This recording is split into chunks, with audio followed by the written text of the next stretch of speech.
Alexa, thank you so much for joining me here for another episode of Starting Over with Shannon. You know, when I came across you and your story, I felt like this was literally the epitome of what I talk about on this podcast, which is people going through a really bloody tough time and realizing that the way that they were living before isn't perhaps what was in best alignment with what they need, right? And you certainly had a big story of your own with being induced into a medical coma and everything that came with that. Can you just walk us through that time in your life? Yeah, definitely. Well, thanks so much for having me.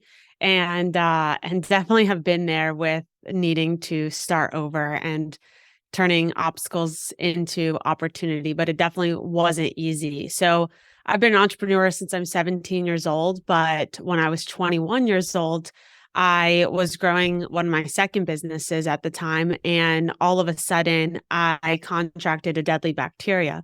And that bacteria went into my bloodstream, and I was induced into a medical coma, given a 1% chance to live. And that changed my entire life. I was in a coma for 6 days, in the ICU for 10. And, the doctors told my mom, call your family. She may only have 24 hours to live.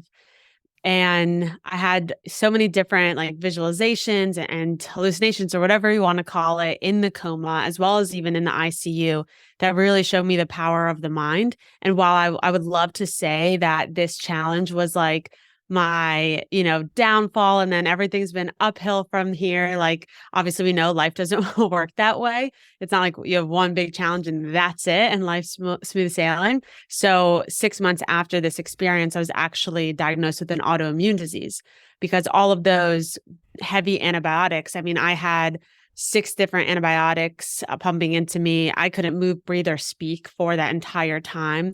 And that damaged a lot of my organs. And so I was diagnosed with this autoimmune disease. And now I was 22 years old, and I just felt like my health was taken from me, and so was all of my dreams. It was the hardest and most challenging thing I ever dealt with and still deal with. As anyone listening and knows, autoimmune, is a chronic illness. There's no cure for it. And so that definitely taught me how to be adaptable. And it definitely has led to where I'm at today.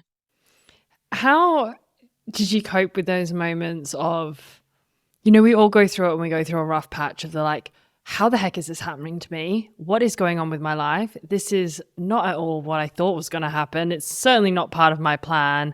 And when everything's just dumped on you and you can't get out of it. And it's so easy for people to say like, oh, take this as a lesson for your personal growth and, find meaning and everything, right? Like you're just like, yep. I can't. How did you cope with that?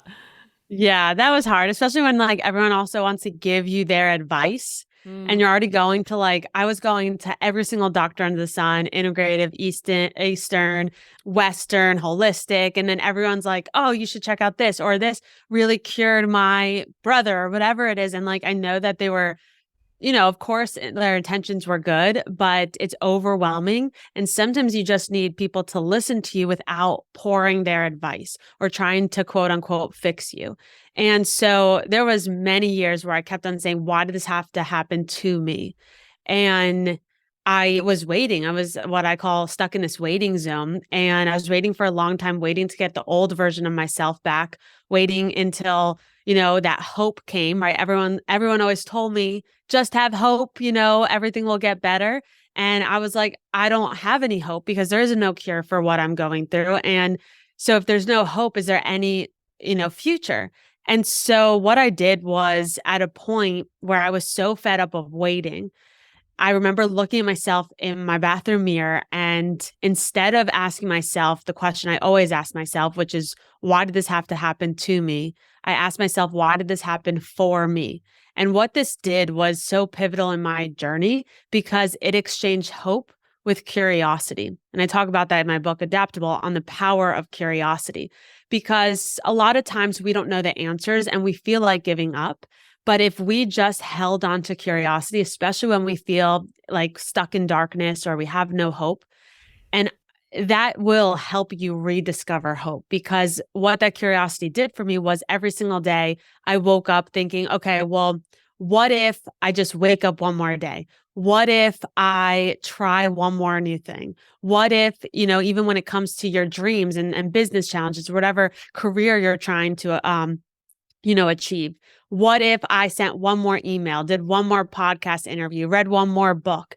Like I truly believe that it only takes one person, one decision, one opportunity to change your life forever. But you have to be curious enough to discover that. And that pivotal mindset shift changed my life. And then it also helped, change my journey in business and achieving my dreams. Because what were you doing before and after? So what was the shift there for you? Perhaps also professionally, but personally as well. Yeah, I think before I was just like any other 21-year-old. I was getting ready to graduate college. I was in the party scene. I had a job lined up in New York City to work in the fashion industry. And I ended up still going and moving to New York City after graduation, after my near-death experience, working in fashion. And I quickly realized that there was more for me than this industry of fashion could give, only because of what I was currently experiencing, just the trauma, the post-traumatic stress. And so I was very much in a victim mindset before all of this. I mean, before my near-death experience, I was any like 20-something-year-old. Nothing can happen to me, happy-go-lucky. And then after it happened, I was stuck in the victim mindset, and I just felt like my dreams were stolen from me. The old version of myself was taken away. I always was a big talker. Like, this was a big thing for my mom to tell me, like, every single time we would have dinner with my family, I would nonstop talk. And there was many years where I had nothing to say. And you could tell there was a shift in who I was. I lost like a version of myself and my light. That's the best way to describe it. And so after this mindset shift, it didn't like happen in a blink of an eye. Like all of a sudden I'm out of darkness and the light is, I found it. It was a whole nother journey of healing, but it was an upward journey. And sure, there was setbacks, and sure, I was still dealing with challenges. I was still dealing with physical pain, and that had a very big impact in my mindset, making it, really negative and still somewhat in that victim mode. But I realized like nothing's going to change unless I decide to change it for myself. And yes, I'm not the old version of myself, but I can adapt to what I can't control, this autoimmune disease, can't control the past, and I can learn to live with it. And yes, it's part of me, but it doesn't define me. Yeah, I mean, I'm smirking right now because it's come up for me so much recently about trying to let go of what you can't control. And it sounds really easy to say in theory, right? And then in practice, it is so hard, like how to not be in that place of constantly trying to force and think if you're forcing into action, then everything's going to come together. But actually taking your foot off the gas pedal, loosening it a little bit and letting things be. Did you have any striking moment of that for you where you were like, okay, this resistance thing is not working out. I recognize this is causing me more suffering and I need to invite in ease? Yeah, I mean, I had that, in so many aspects of my life, and I'm sure many people can relate to that. I mean, even with everything that happened with the pandemic, right? We were trying to control what we really had no control over. Like there was nothing we can do to change what was happening. And so we spend so much energy on all of these things we can't control. Not only does that deplete your confidence, but it also takes away energy from focusing on the things that you do have control over. So I always ask myself, when I find myself with that depleted energy or in that mindset of struggle or just like negativity in a way, I ask myself, like, is this something I have control over? If I do, great, let's find a solution. If I don't, I ask myself, well, what can I control to make this better? And that's what I choose to focus on. But when of course, I'm in a better state of mind, so it's easier to like talk to myself that way. But when you're really in that place of darkness, what I did at those moments was all I said to myself was this mantra that I said every single day, multiple times a day. I just said, surrender, surrender, because I can't control it. It's causing me that like angst and that anxiousness and anxiety and all of those negative things. And so I just would tell myself, surrender to the flow of what may happen, and trust the journey. I mean, you're here for a reason. And so that trust and that surrender were just words that really helped me at the time. Do you feel like you discovered or lent on spirituality at that point? Because this idea of surrender is often associated with that, right? And people can say, well, if they don't have those kind of beliefs, then it's very hard to cultivate that sense of trust. Like, what are you surrendering to?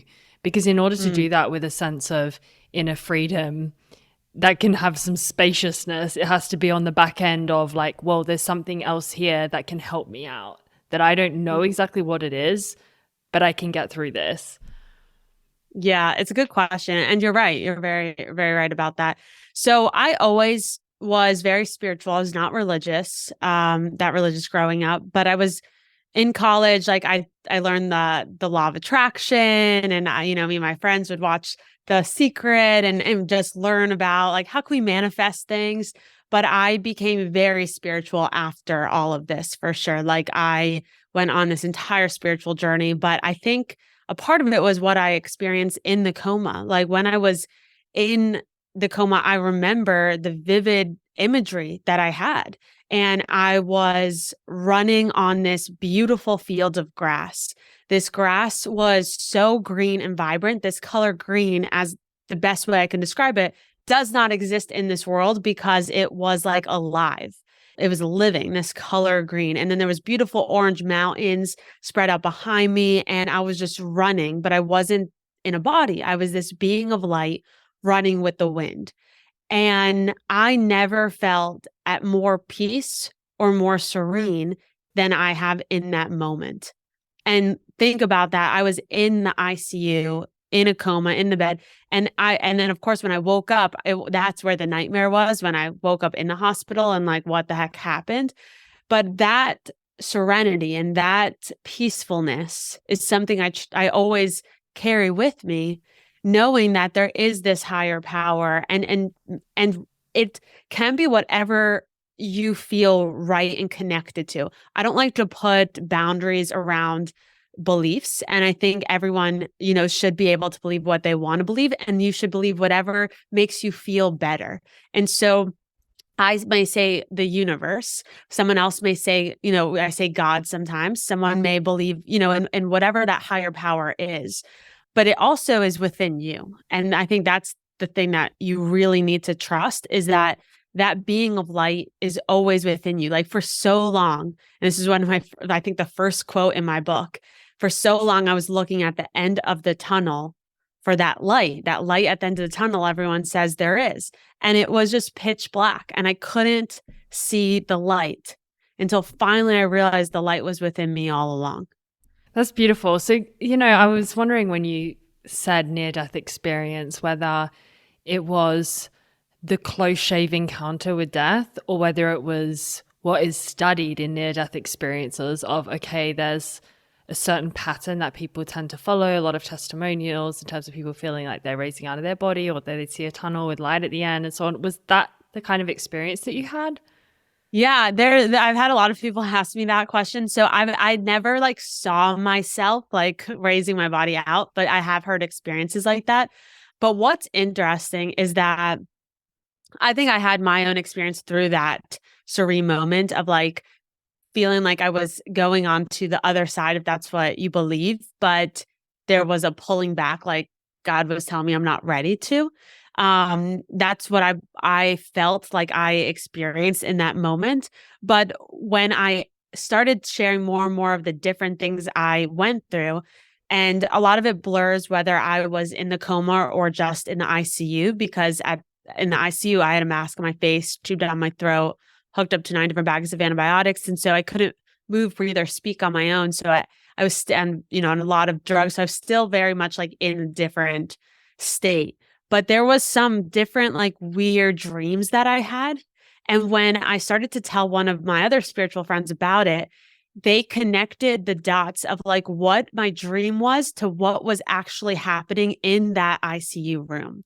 And so it was very interesting because it wasn't the same characters, but the things that I was going through in this dream were actually happening with my family and the nurses and doctors.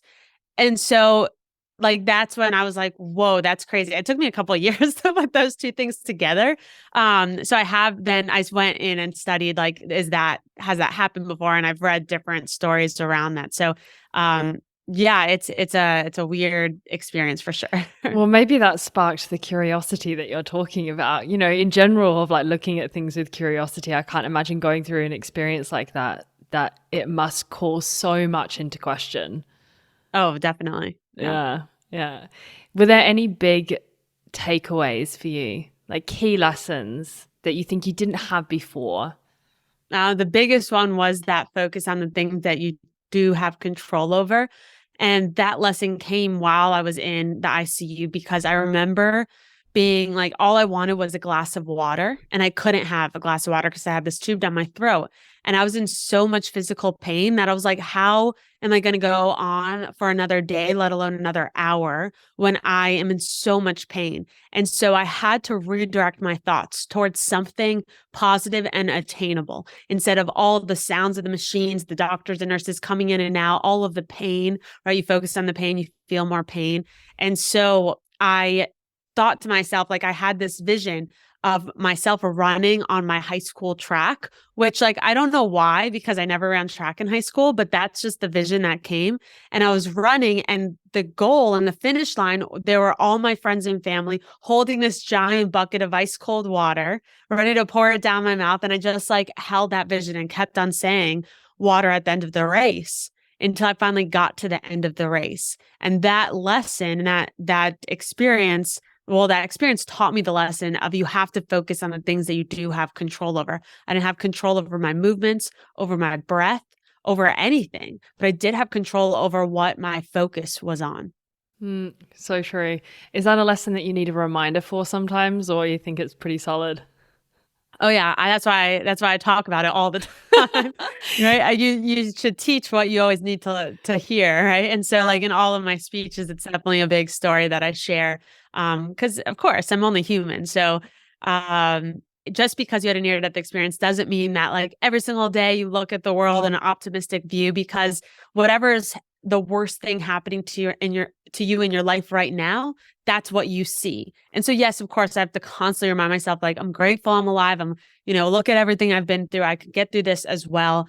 But definitely it's a constant reminder. And I think any thing when it comes to your health, physically or mentally, it's a lifelong journey that you have to always work on. Absolutely. And I think, I share a lot on this podcast about my own starting over with separating from a narcissistic partner and moving to Switzerland from Australia.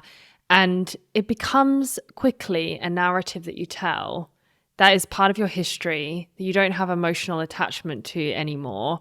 And it just forms part of a story. And I think they're also the moments that we need to be careful of, because we hold on to these things that they shape who we think we are, our identity, when they're not in reality. We are so much more than that. But I think, maybe this is even you with your public speaking or writing about your book. It can so quickly become just a story we tell that we don't really connect with the lessons anymore. And I think over time, that's something people who are a little bit further along the journey actually need to be careful of, because it's sometimes when you're actually in the thick of something or something feels quite fresh that you've gone through, those lessons are really forefront of your mind. And it's much easier to incorporate that into your daily life and how you live, and reminding yourself to have moments of presence or moments of gratitude. And yeah. Yeah, no, it's definitely true. Like I mean, that's why I have like vision boards around my house, my office.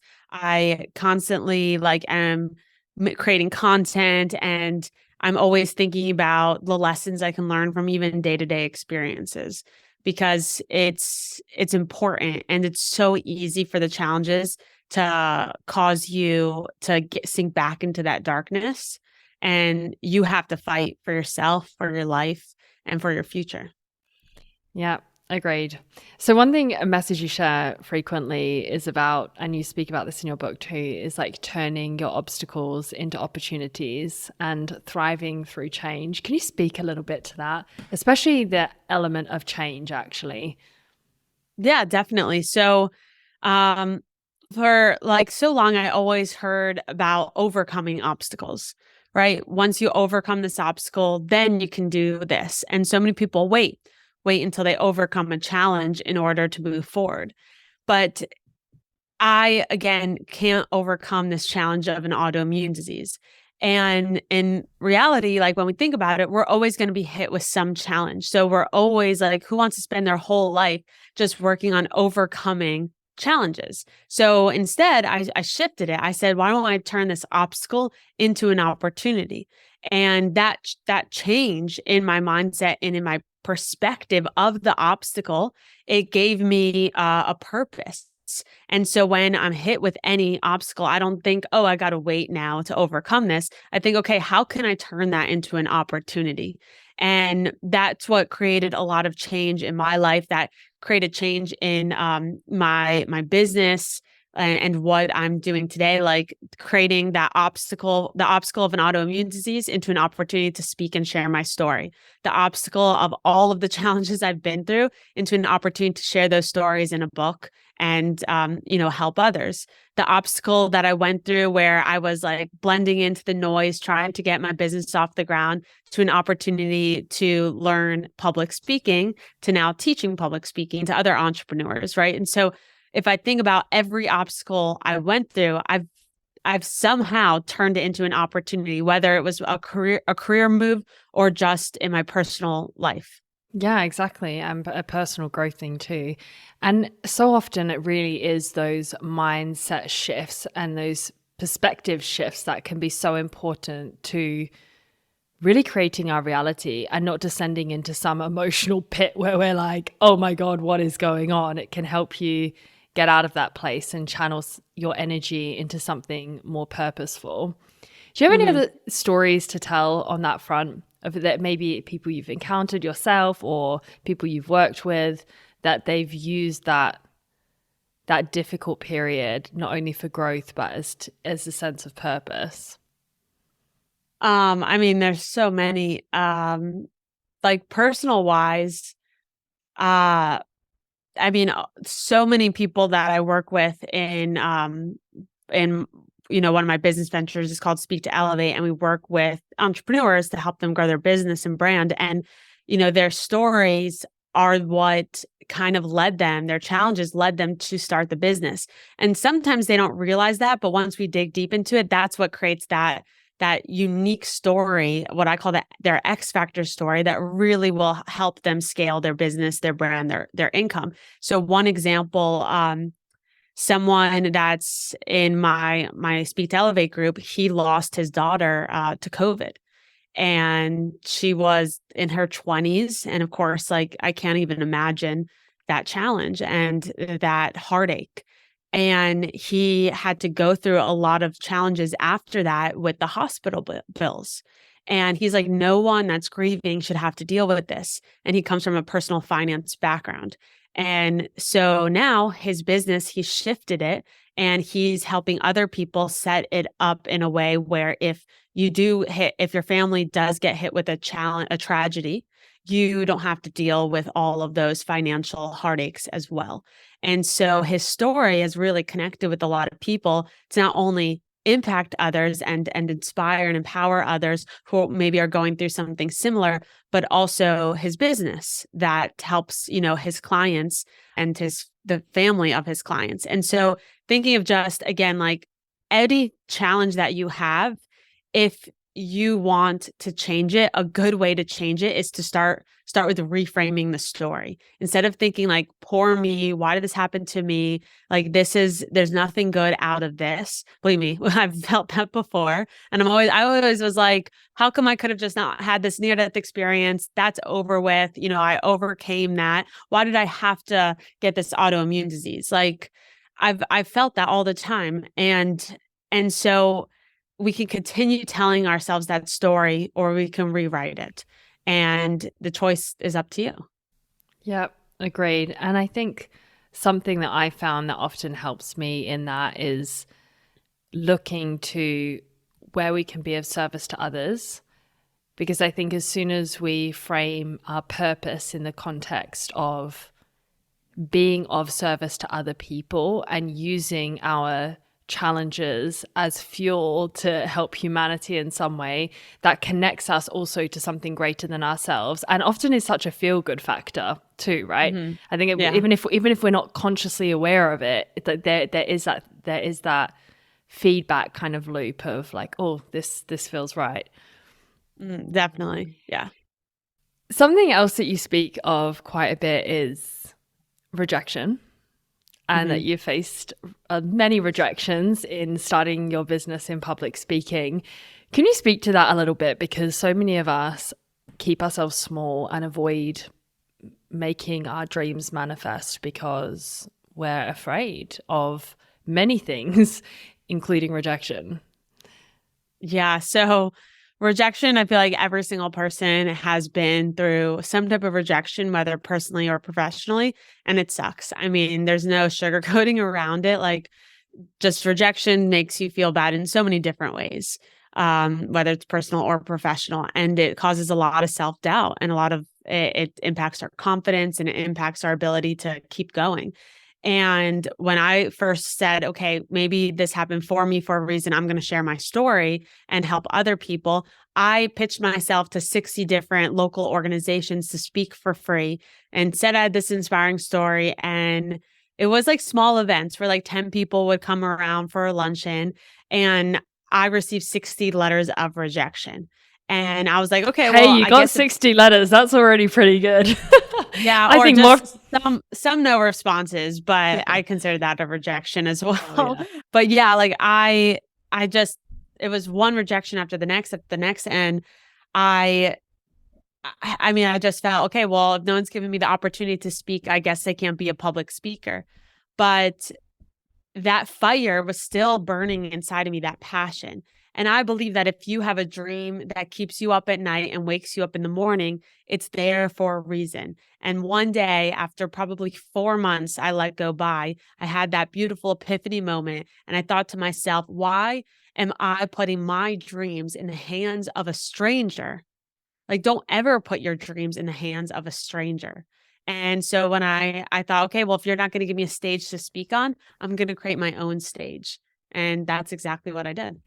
It's funny because that kind of, I'm hearing this obstinance, this stubborn kind of willpower and drive. And I think that's so great. But what so many people lack is the clarity on what they actually want. And in those moments, it's like people, when it's accompanied with that self-doubt, it's often when you don't also know exactly what you want and what you're working towards. Did you ever have that moment, or for you, was it just, okay, I know I want to share my story publicly. There seems to be an alignment here between my passion and my skill set, and I think that's the right avenue? Or did it come from lots of other closed doors that felt like one of the few options? How did that work out? Yeah, that's a really good question. And it's very true. So I didn't strategically think like, oh, I'm good at this and I'm passionate about it. Let's try this path. I wish I did, but that's not how it worked. I just again had this thought like that maybe I should share my story. And again, I was already in entrepreneurship. I started my first business when I was young, designing jewelry for a company, and then I started a blog. And I had experience in leadership that gave me my first experience, like my first time public speaking when I was in high school, but I never thought I would be a public speaker. I was always very shy growing up, but it was kind of just this moment where I followed my intuition. And anytime I followed my intuition and got out of my own way, got out of my head, that's when it leads you to the right path. Now, there's still obstacles and challenges down that path, but you're more aligned with what you're supposed to be doing and who you're meant to become, that those obstacles don't seem as big. And so there's been so many times though, and still to this day, like what's my next step? What do I really want? Because we're always changing as we grow and we should evolve. And so I've done the whole whiteboard thing, like, should I go this route or this route? Or like, what do I actually want? Like, what's the end game?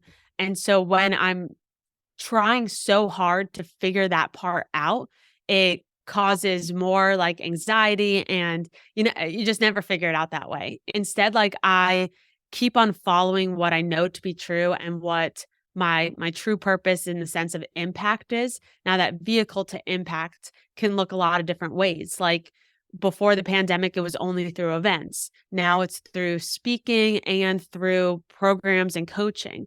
Down the road, it may be through a talk show or a podcast. And so, as long as you know your why, the vehicle of how to achieve that why can change as you change and your passions change. Exactly. And when I think of it as in terms of goals that we have, I really see that as the target, which guides our arrow, that gets us moving, that stops us from staying in that stagnation or that point of overthinking. But it's also making sure we have the flexibility and openness to see what comes our way and what opportunities like enter in the side door or the back door, or things that often are unexpected and often welcome. And I think it's often difficult to strike that balance, and that's why so many of us get caught off guard and don't know the next right step and get caught in those patterns of like, oh, what is right for me? Yeah. But one thing I love that you mentioned here, going back to what you said about sending out these 60 letters and offering to speak for free. What I want to draw out of that, actually, for anyone here listening who has something that is a dream of theirs that they've been thinking about for a while, maybe not with any tangible steps or a strategy to get there, but their mind has dwelled on a future possibility and an idea that just appeals, that lights you up a little bit, that makes you go, oh, there's something in that, before the fear sets in, before you go, oh no, I definitely can't do that because I've got to pay the bills, or I can't quit my job, or all of that. But what I liken you with offering to do it for free is it eases off the pressure. I don't know if this was your experience or if you can speak to that, but I think whenever we're trying something new and we're outside of our comfort zone, outside of what is familiar to us, fear can get so loud that we don't take the action necessary to achieve our goals. And you saying there, I'm gonna test this. I'm not expecting to go and be, maybe you had that thought of, I want to make a lot of money one day and I want to have a lot of impact, but you knew you needed to start with a smaller action. I think that's so important and something that's often very overlooked. Oh yeah. I mean, the thing to understand about fear is that a lot of times fear holds people back because they think that it's a telltale sign that they're not ready yet. Or they need to know more or be more or have more before they can do X, Y, and Z.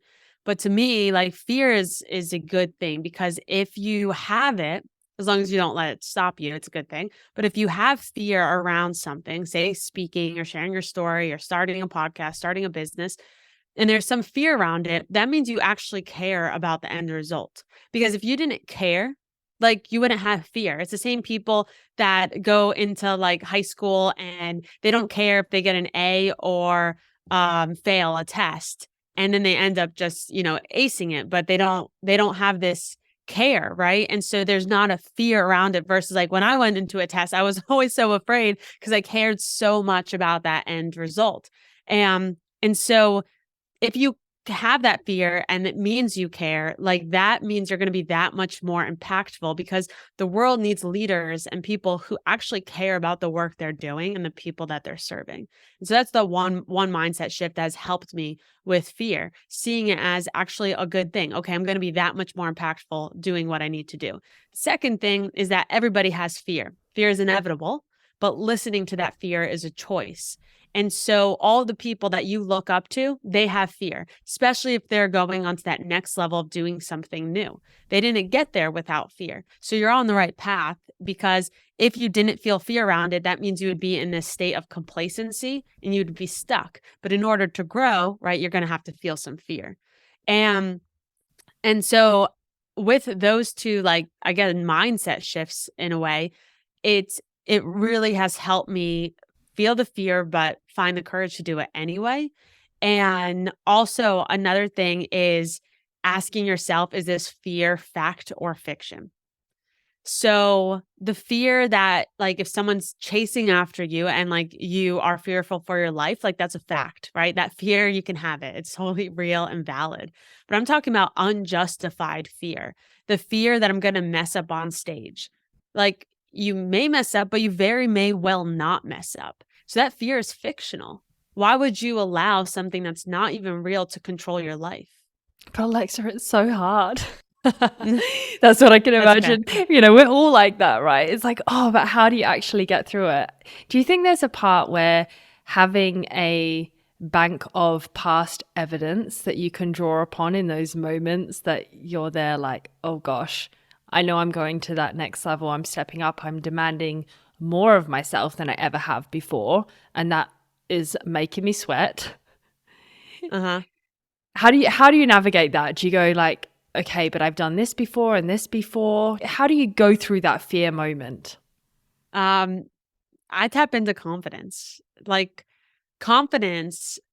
Okay, so I never had confidence growing up, but I quickly realized since I started business at such a young age that that the lack of confidence would be the very thing that holds me back, because confidence is imperative to any type of success, any type of career, any type of growth.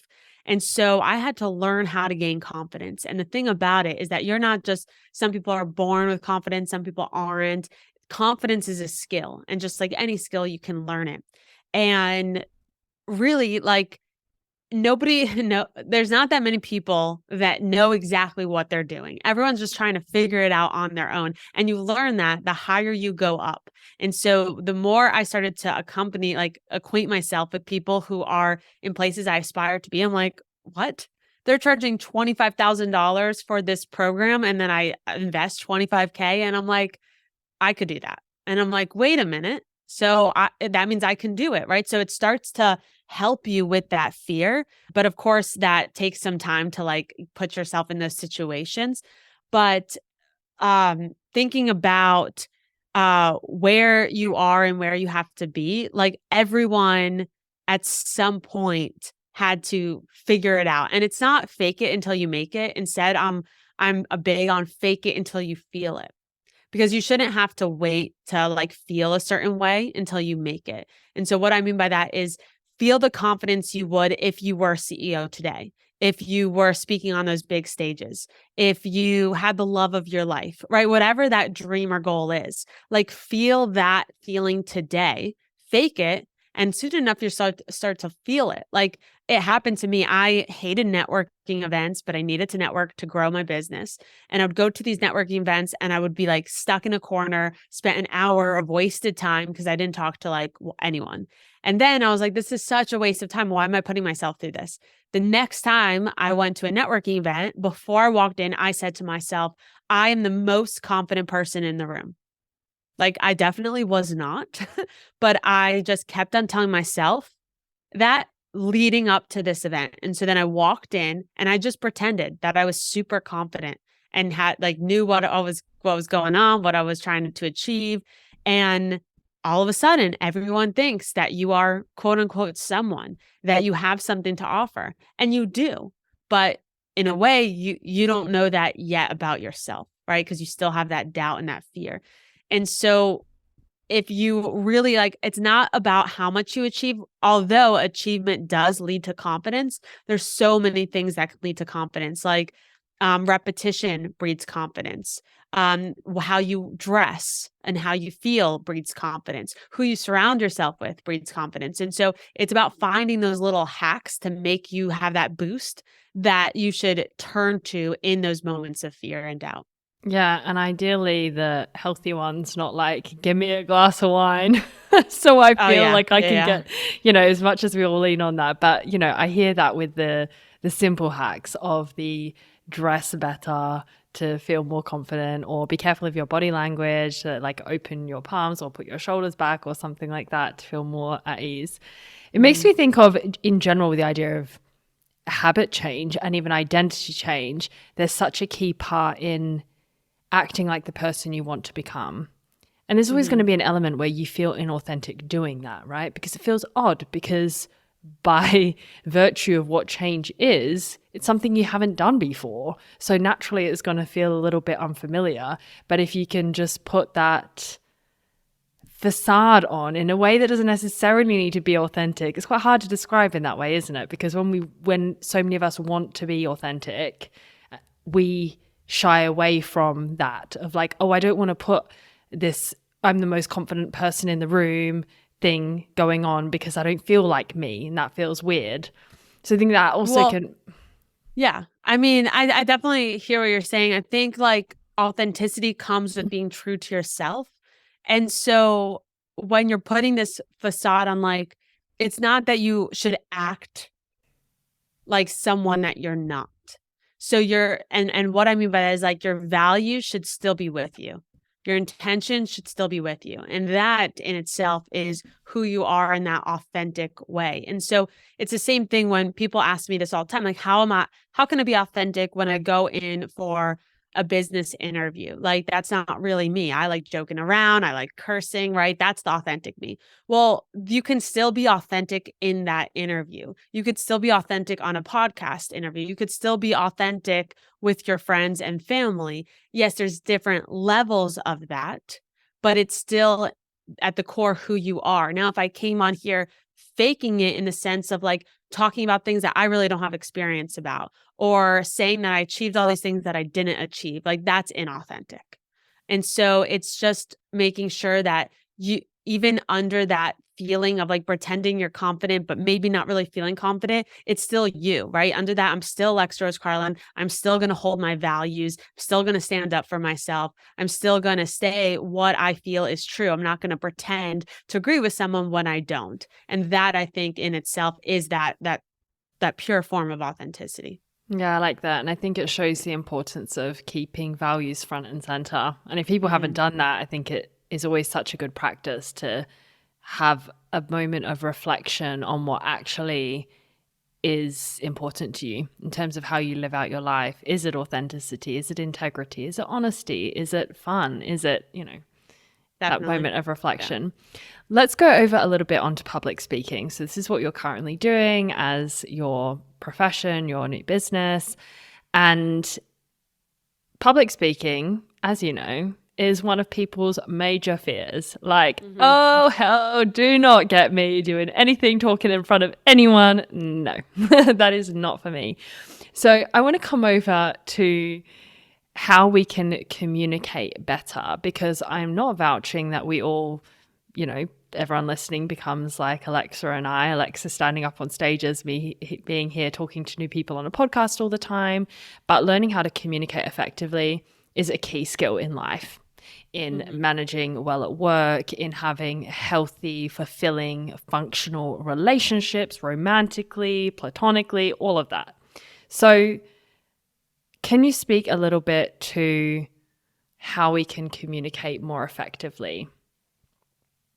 Yeah. So communication, as you said, is like super key to everything. And so effective communication comes down to understanding first, like, what's your end goal? And so I always start with the end in mind when I help people craft, whether it's a 60-minute keynote or an elevator pitch or just talking on social. It's like, what do you want the audience? The audience could be anyone that you're speaking to. What do you want the audience to walk away with?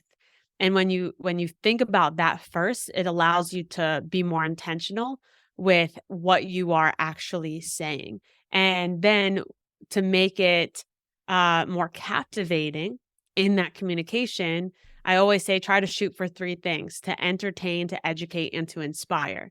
Because when you just educate people, it goes through one ear and it comes out the other. When you just entertain, did they walk away with something that they can add to their life?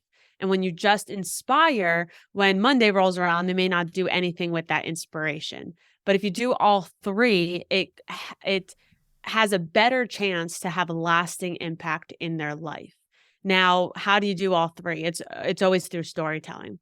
And so my biggest thing is like this thing I call the sticky sandwich formula that I came up with. And it's lesson, story, lesson. So you start off a talk with like the lesson, right, that you want to share. And then you go into the story of it, which is what people remember.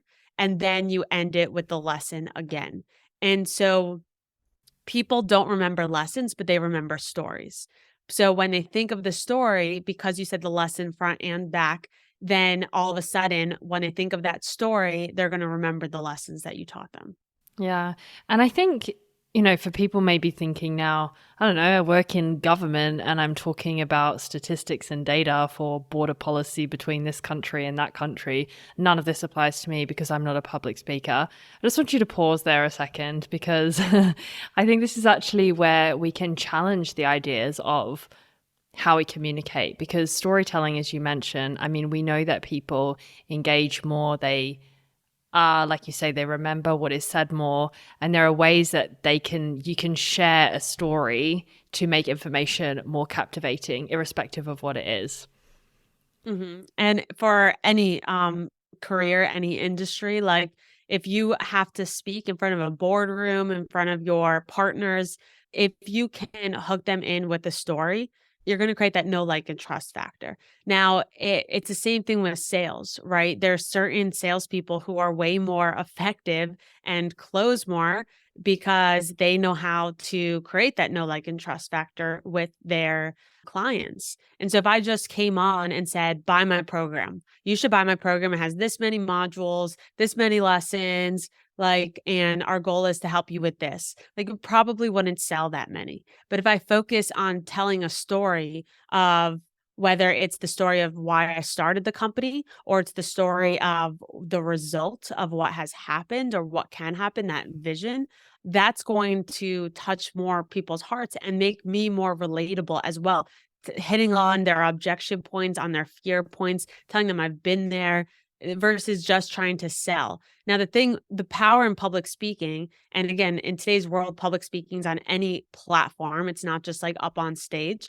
It's the power of it is that it has the highest conversion rate when it comes to sales. So if you're thinking, okay, how can I make more money in my business? Well, if you start learning how to effectively communicate your message, that converts higher than any other sales form because it allows people to connect and relate to you. And so I never have to go on stage and say, buy my book. By sharing my story, people are like, I want to know how to adapt. I want to know like how to change my mindset. Like, how can I do it? Okay, well, now, you get my book.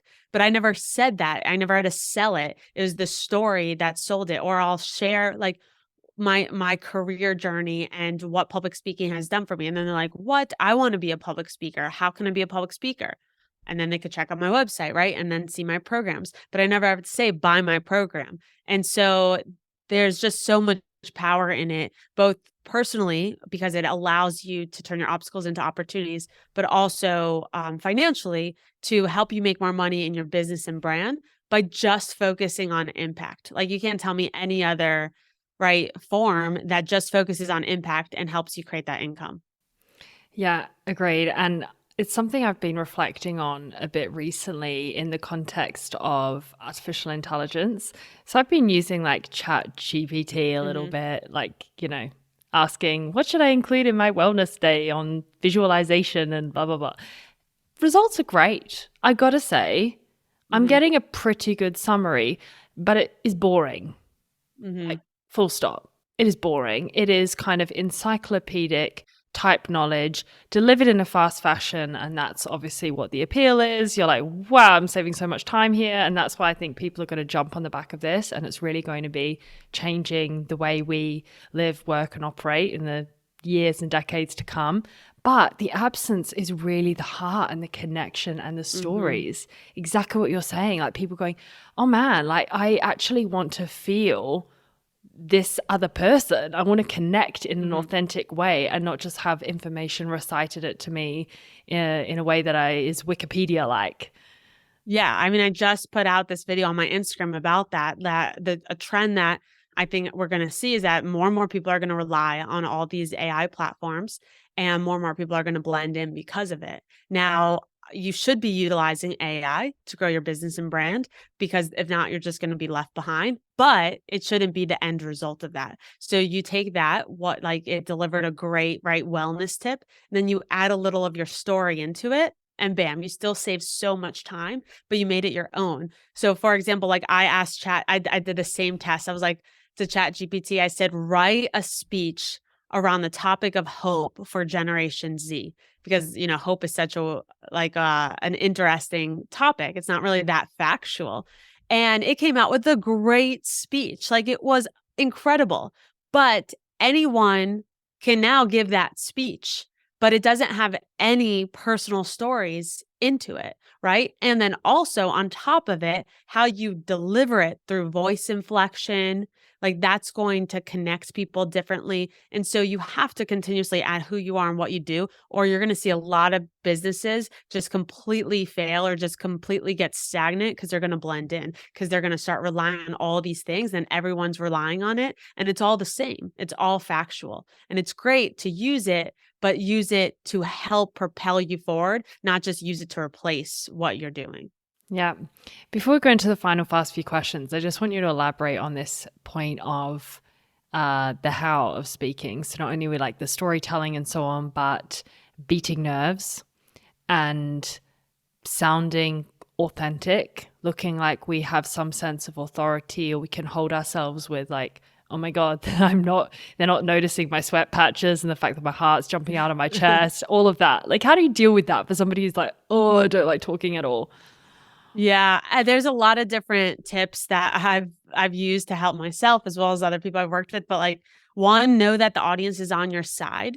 Like that was a big thing that helped me, because I always was like me against the audience. Like, are they going to like me? Are they going to receive my message well? But if you think about it from the audience perspective, like if you go to an event and you're sitting in a conference room for an hour to hear a speech, like you want that speaker to do well because you don't want to waste an hour of your time. So right away, you're kind of rooting for them because you want to gain value from them. So one, noting that the audience is always on your side is a really big thing that has helped me.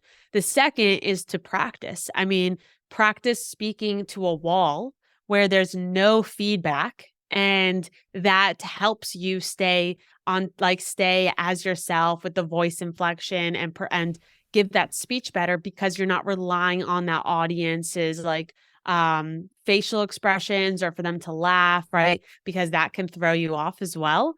And then also like videotape yourself, watch it back. Like all of these things will help. I used to live stream all the time. That's what helped me like perform in front of a live audience, because I was live streaming. And even if there was one person on, even if there was 0 people on, it was still like live. And so that really helped me practice before I started speaking more on stages and platforms. And then also like with voice inflection and how you move across the stage. I mean, definitely if you are looking to grow in this sense, like definitely get help working with someone, but there's all these tips too, like you could find on YouTube or Instagram. Voice inflection is really key. I would say practice that. Like when you're saying something powerful, say it powerful and stand in place. Like don't move on the stage. When you're transitioning, then you move on the stage, right? Move with intention. Don't just pace back and forth. When you want to reel the audience in, lower your voice, get quieter.